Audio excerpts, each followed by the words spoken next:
Pois muito bem. A origem de Asdrubal trouxe trombone se confunde com a origem de Regina Casé, Luiz Fernando Guimarães e Hamilton Vaz Pereira. O meu instinto artístico veio estimulado pela música She Loves You, dos Beatles. Quando eu ouvi Yeah, Yeah, Yeah, eu falei, opa, encontrei a minha trilha sonora. Eu já tinha entendido que eu estava perdido para o mundo, mas agora com trilha sonora.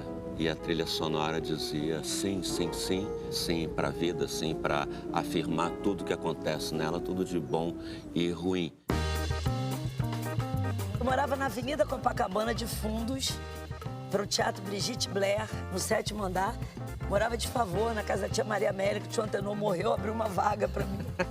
Porque minha mãe foi para Portugal, meu pai foi para São Paulo, eu não tinha para onde ir, porque eu sobrei meio na rua. Eu digo que os meus pais saíram de casa muito cedo.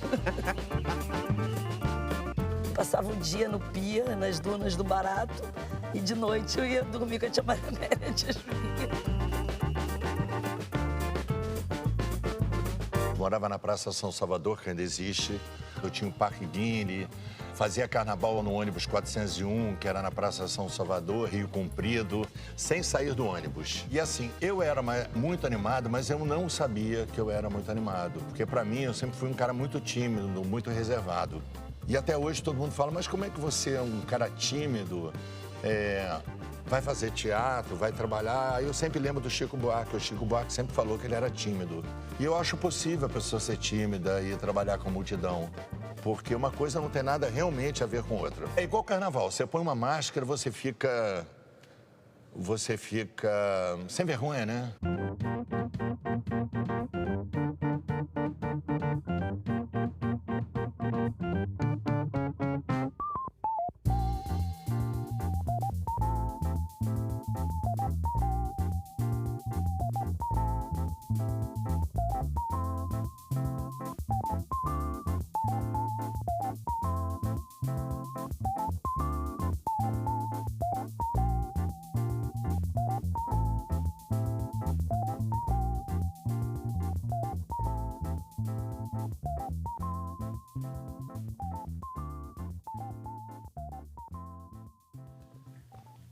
(64)?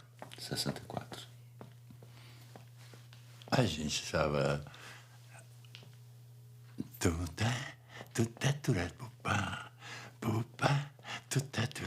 fazendo pequenos burgueses, multidões, ganhando dinheiro, viajando pelo Brasil todo. O teatro, um poder extraordinário, não só a minha geração, as gerações anteriores, tanto o TBC, o Teatro Maria da Costa, os teatros antigos de revista, Dercy Gonçalves, Oscarito, Grande Otelo, quer dizer, era uma potência estar presente em cena. E todo o público, toda a juventude naquele momento, estava a fim de quebrar suas couraças, se suicidar como classe e renascer revolucionário. Tinha 3 pontos, queria mudar a história do cinema, mudar a história do Brasil e mudar a história do planeta. Que a gente queria mudar a história do mundo. E nós estávamos absolutamente convencidos de que isso ia acontecer. O Brasil ia ser um país mais justo, mais igualitário. Mais do que isso, quer dizer, o Brasil era um país que ia colaborar de uma maneira decisiva com a história da civilização. De repente veio 64, que era uma... Como é que eu posso dizer? Era uma bomba na cabeça da gente. Eu não entendia. Como é que isso pode ter acontecido? Se não era isso que a gente estava esperando que fosse acontecer. Nós não estávamos preparados.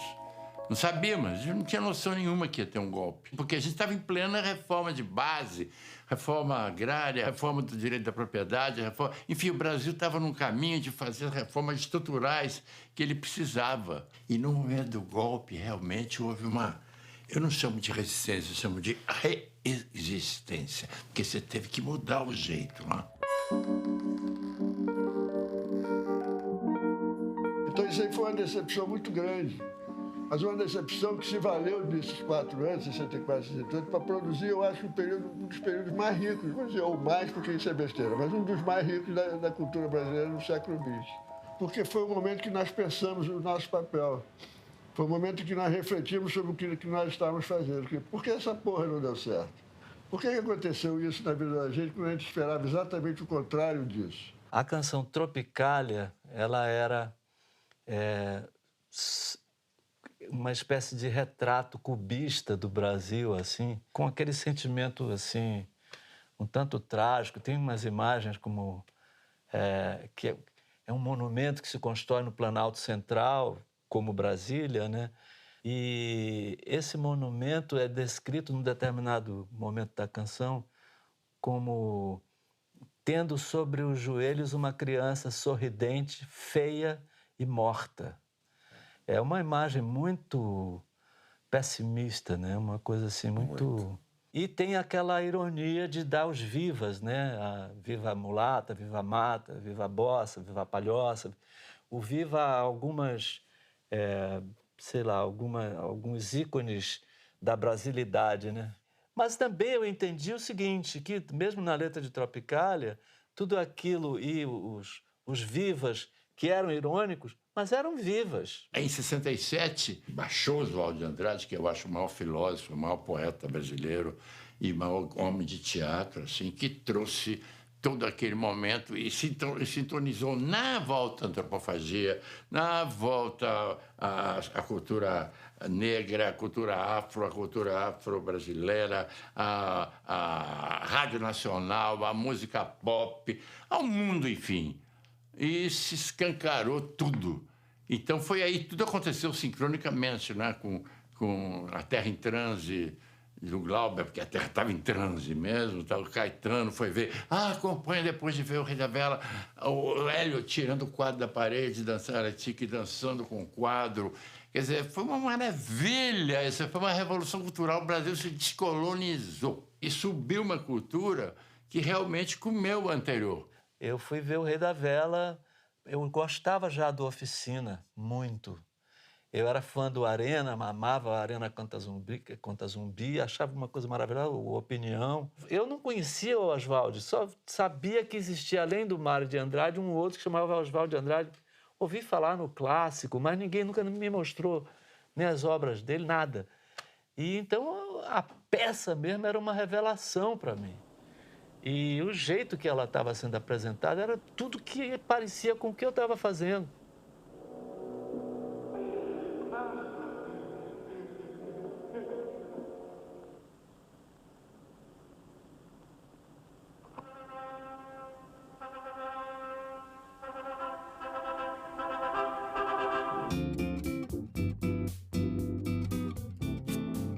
Jornais censurados, ou seja, o jornal não podia dizer exatamente o que estava acontecendo na cidade, no Brasil e nem no mundo. O que se tinha de conhecimento de vida é o que se trocava com os garotos e as garotas da geração, nas festas, nas esquinas, ou através das músicas, através dos espetáculos, também censurados, também em dificuldade, mas sempre você conseguia se alimentar esteticamente, entender que a vida deveria ser enorme, muito embora a vida sob ditadura militar é medíocre.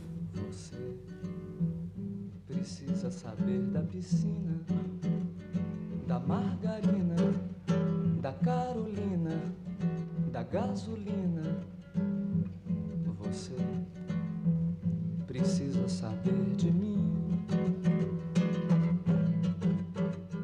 baby, baby. Num certo momento, uma namorada me levou para assistir uma aula de teatro do tablado. Eu comecei a ter as minhas primeiras aulas e arrumar uma turminha. E eu comecei a ir com eles a assistir teatro. Ficava encantado quando via tal espetáculo e aquele... Ficava também encantado com aquele, mas aquele era tão diferente daquele. E aí eu tive uma lição fantástica. Eu falei, pô, o teatro é bom porque cada um faz o seu. Se é uma coisa que eu posso fazer o meu teatro, eu tô no paraíso. Foi aí que eu me apaixonei pelo Teatro Ipanema, pela produção de Rubens Correia, de Ivan de Albuquerque, de Leila Ribeiro, porque eles mostravam para mim o jeito de fazer. Rubens vendeu a sua fazenda, o outro vendeu o apartamento, o outro pegou dinheiro no banco e, sem patrocínio, sem investidores, sendo que aqueles 3 caras juntaram o que tinha de grana deles na vida para dar para a cidade do Rio de Janeiro o teatro chamado Ipanema e lá fazer as suas obras-primas.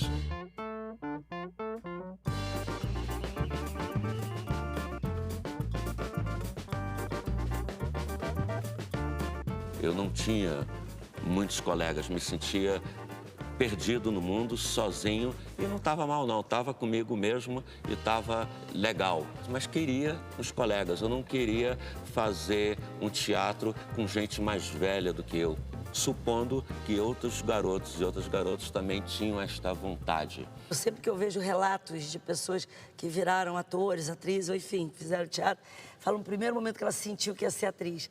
Eu posso lembrar de alguns momentos que eu achei que eu ia escapar de ser atriz. Eu não gostava da ideia de ser atriz. Eu sempre achava que a pessoa tinha que sair de noite, bem agasalhada, cuidar da voz. E eu sempre gostei de praia, de dia. Para mim sempre parecia uma coisa de bar e de teatro, de uma coisa sagrada. E eu achava que aquilo tudo era muito chato. Eu queria, sei lá, andar de patins, dançar, ir pra rua, ir pro baile. Mas o Asdrubal me solucionou esse problema. Eu pude ser atriz e ser eu mesma no palco e na vida. Sérgio Brito fez uma coisa monumental, que foi, num certo momento, ele entrou numa de dar um curso de teatro. E ele juntou ele, Sérgio Brito, Jane Rato, Angel Viana, Cláudio Viana, José Carlos Gondim. E todas essas pessoas, o Sérgio soube linkar e trazer. Ele foi um gênio. Ele era mais do que um mestre. Ele percebia, assim, que eu e Klaus e Angel, Glorinha Boit-Miller, uma mestra, assim, um mar de gratidão. Mas eu acho que ele achava que eu não tinha muito futuro. Por causa disso. A culpa não era dele. Eu realmente gostava mais de praia, de namorar. Eu me lembro caminhando com Regina, ali para a casa dela, em Copacabana, tentando convencê-la a fazer aquele curso. Ela dava para teatro. Regina, você dá para coisa, você tem talento. Ela, eu acho que acreditava nisso, mas provavelmente imaginava que curso seria alguma coisa muito chata, careta, etc. No curso de Sérgio Brito, eu olhei assim, vi uma morena linda, linda, linda, linda, e fazia umas coisas que eu falava, como é que essa menina pode fazer esse negócio? Aí, num certo dia, ela chegou pra mim com a pinta de que não queria nada, tal, falando, pô, você faz umas coisas legais. Eu falei, cara, a mulher tá dizendo que eu é que faço, e ela é que faz, mas ela tá dizendo que sou eu que faço. Aí começamos a conversar, essa menina chamava-se Regina Casé, e chegou um outro rapaz chamado Jorge Alberto Soares, moreno, forte, bonitão, da Ilha do Governador. Eu falei, cara, esse cara é legal. Estava no primeiro ano, eu tinha passado para arquitetura e tinha passado para belas artes, para cenografia. E, de repente, apareceu o Sérgio Brito no diretório para fazer uma palestra. E o Sérgio Brito falou que ia abrir um curso de teatro. Curso de teatro, interessante. Acho que eu vou experimentar. E fui.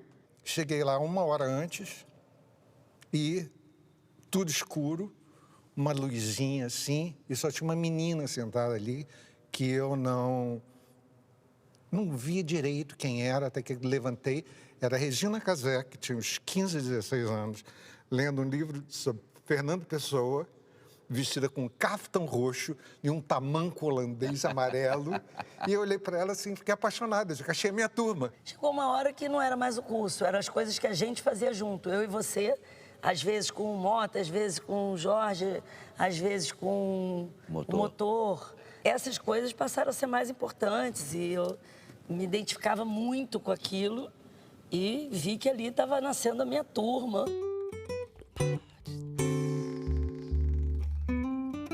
A coisa entre eu e Regina e Jorge Alberto ficou pesada porque já estavam 1, 2 anos que a gente estava nessa e a gente formava um grupo e o grupo dissolvia. A gente formava um grupo, um mês depois dissolvia, uma semana depois, 2 meses, e a gente não conseguia montar um espetáculo.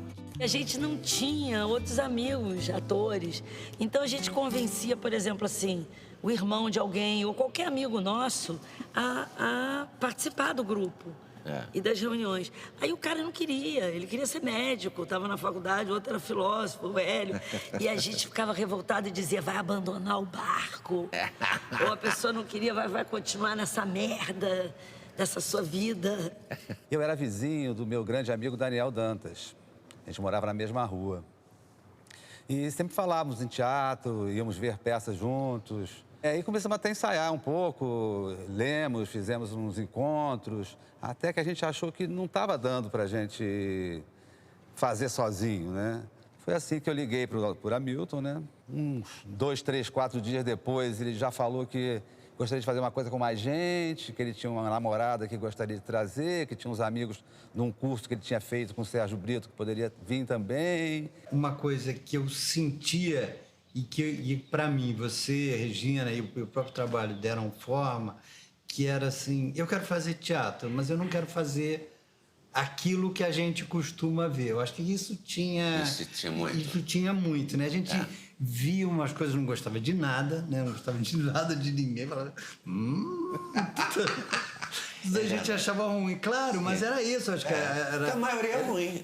Não, primeiro a maioria é ruim. Segundo, a gente estava numa posição de ficar bom, é o que a gente quer fazer e não isso. E no feriado de 1º de maio de 1974, nós chegamos à conclusão que ali estava formado um novo grupo de teatro e que começaríamos por Inspetor-Geral de Nicolai Gogol.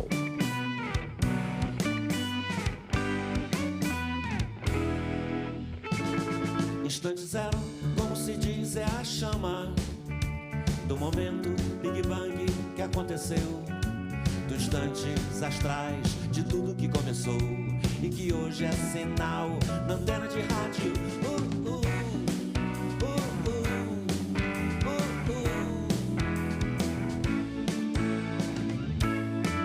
Instante zero, como se chama, é a música das notícias que descem linhas de fogo, sílabas cósmicas, ondas luminosas, arranjos vocais, agridoce farol dangeroso. Yeah, yeah, yeah, yeah, yeah, yeah.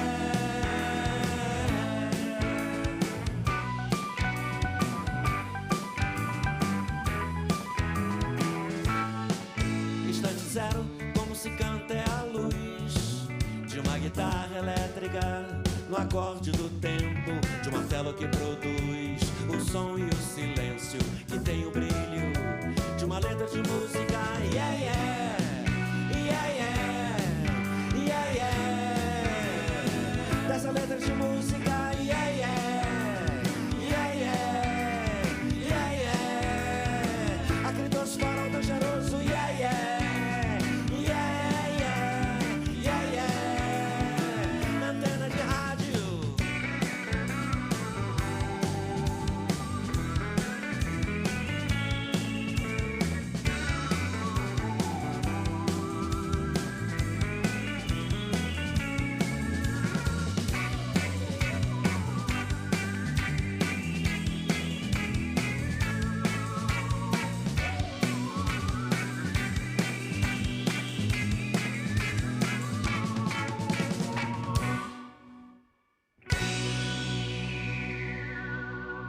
Para o grupo existir, eu inventei várias coisas. Para ensaiar, tem que pagar. Então, cada um, durante todo o dia de ensaio, deixava lá um cruzeiro. Pode parecer ridículo, um cruzeiro, mas era um cruzeiro de 8 garotos e garotas. Eu botava dentro de uma caixa de queijo catupiry. Quando a gente abria, era aquele cheiro de catupiry de madeira. Não tinha nunca dinheiro para nada. Quando a gente teve algum dinheiro, o primeiro dinheiro que teve, guardava na caixa de queijo catupiry. Aquela caixa de madeira, o dinheiro da peça. E para a gente ter o dinheiro para fazer a peça, a gente pagava a nós mesmos o ensaio. Outra coisa, vai entrar no espaço de ensaio, vai criar. Ah, você vai criar? Então é o seguinte, vamos limpar a sala sem nenhuma sujeira. A gente primeiro tinha que tirar todas as cadeiras da sala de aula para botar numa outra cadeira, numa outra sala, para abrir o espaço de uma sala de aula que alguém emprestou. Claro. E aí o chão, ninguém fez a limpeza do dia. E tudo era meio se arrastando nos outros, arrastando no chão. Então não ficava com o pé preso, ficava toda imunda.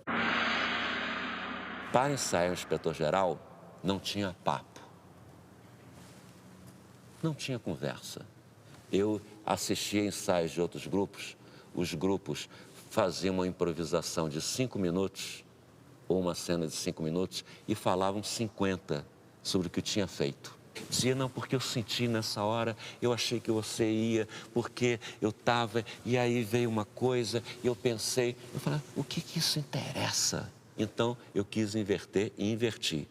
Vamos fazer 50 minutos de cena e falar no máximo 5 minutos. Eu dava boa noite, de ensaio, se o ensaio era à noite, e dizia o que ia acontecer, distribuía tarefas, e no final do dia, cada um tinha 1 minuto para falar o que quisesse sobre aquele dia. E eu achei aquilo tão brilhante que nunca mais eu discuti nada. Eu ia revidar o que eu não gostava dentro do meu ensaio. Esse é o tema? Então eu pegava aquilo e ia desdobrar aquilo para mostrar o que eu achava, o que eu não achava, por que eu achava que aquilo era uma merda. E você pegava, depois voltava no dia seguinte, daquele material de ensaio já surgia uma cena nova em cima do texto original, né? Eu pegava uma cena, contava a cena, ninguém tinha texto para ler.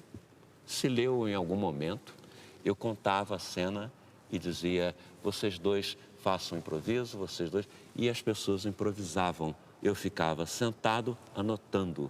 Botava no meu colo o gesto, a sobrancelha, etc., daqueles garotos fazendo aquilo, o entendimento dele de Nicolai Gogol, ia costurando uma dramaturgia pós-Gogol, mas a base estava ali.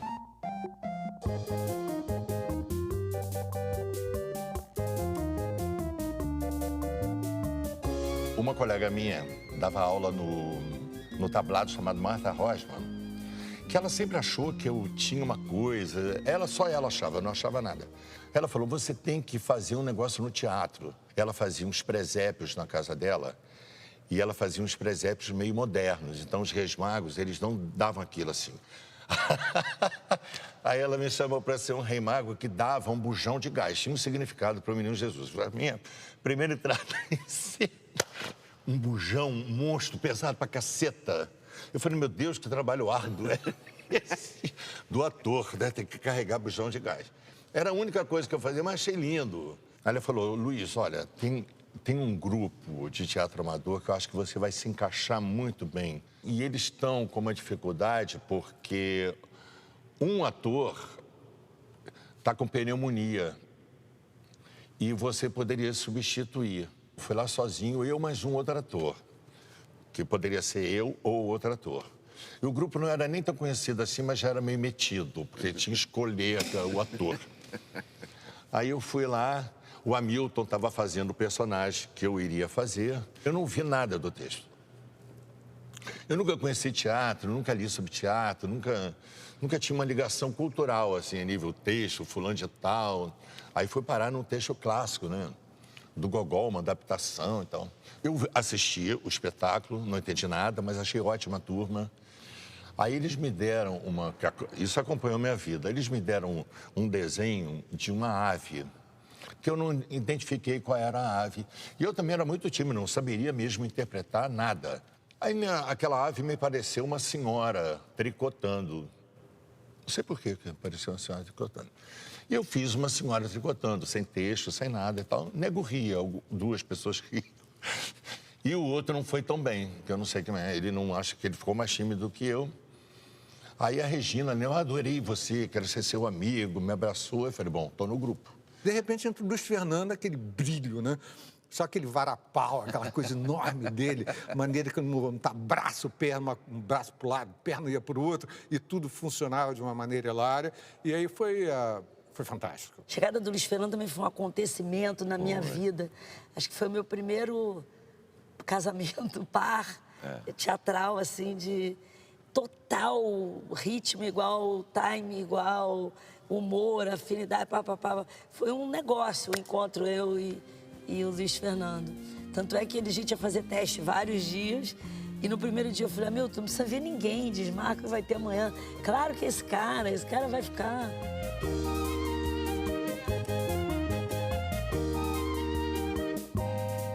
O espetáculo estava pronto e aí, num certo momento, alguém falou, vamos nos apresentar no Centro Israelita Brasileiro, ali do lado da Galeria Menescal, em Copacabana. Eu fui lá, vi o lugar, que era entre uma piscina e uma sauna. Eu falei, opa, é o nosso ambiente. E o lugar que deram pra gente era entre a piscina e a sauna. Um lugar coberto, com tipo um pilotinho. É verdade. E a gente achando, considerando uma estreia, cartaz, ingresso. Tinha. E toda hora passava alguém com aquela toalha, sabe, assim, com um roupão saindo da sauna, olhando, falando assim, pô, é assim, o que está acontecendo aí? Passava pelo proscênio, né? Senhoras judias. Exatamente. Passou com aquela toalha de sair da sauna, aquele cheiro de eucalipto. E, numa certa noite, chamamos pais, irmãs e namoradas e amigos para assistir ali. Fizemos a primeira vez, o CIB, o inspetor-geral, inauguramos o Asdrubal, trouxe trombone e, para nossa surpresa, as pessoas se divertiram muito e ficaram muito contentes com os acontecimentos e nós vimos que tínhamos produzido uma coisa interessante. O impacto, mas é uma coisa assim indescritível e inesquecível. Eu tinha sentido alguma coisa assim no Rei da Vela, do Zé Celso, nos Pequenos Burgueses, do Zé Celso e também no Galileu. Mas o inspetor foi ainda mais tocante, talvez porque estivesse próximo de mim, porque combinava de uma maneira única a coloquialidade, que sempre era nossa, nós éramos, por excelência, antiépicos, né? Então, era absolutamente coloquial e, ao mesmo tempo, tão marcadamente estético, porque a forma não admitia o improviso no sentido negativo da palavra. E era a voz da nossa geração. Foi a primeira vez no teatro que nós ouvimos a voz da nossa geração.